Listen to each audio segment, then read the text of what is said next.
More power to me. All right, thank you, baby.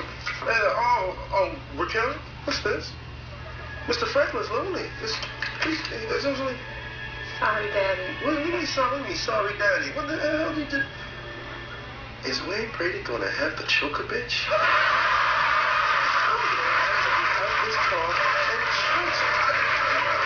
I'm trying not to be. You know what? Wait, okay. Come on, no, it's not working. Louis, please, man. Come on, just let us slide. You better thank Dave Chappelle. Yeah. Thank you, Dave, and I like your show.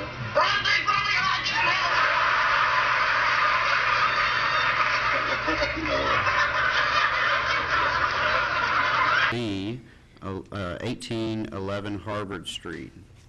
The applicant requests approval of a certificate to construct a two-story, 2,064 square foot addition with an attached alley loading garage to an existing one-story, 1,392 square foot residence. Thank you, Commission. Just one of the owners of the property. Just wanted to introduce myself. I'm very excited to move into the Heights neighborhood and love historic preservation. So thank you. Great, thank you for coming down. Do we have any questions for Ms. Starr? Okay.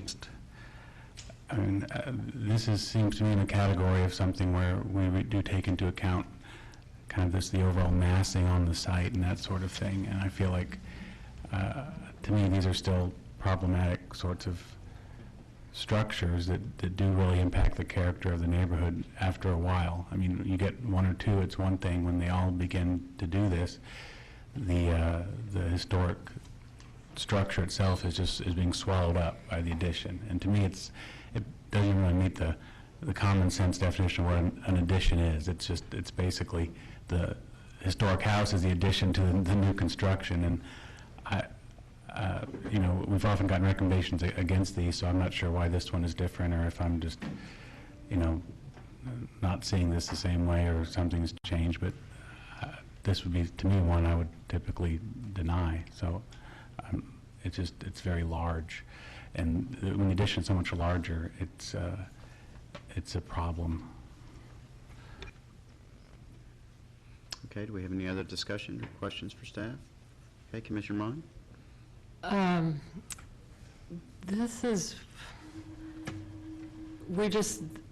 many of these have we seen today already? This is the trend in the neighborhood, and it is of great concern to me. And I also understand that how we live today is not how we lived when this neighborhood was developed, so we do need to encourage additions. And I too have concern of these large two-story additions just really taking over the front of the house.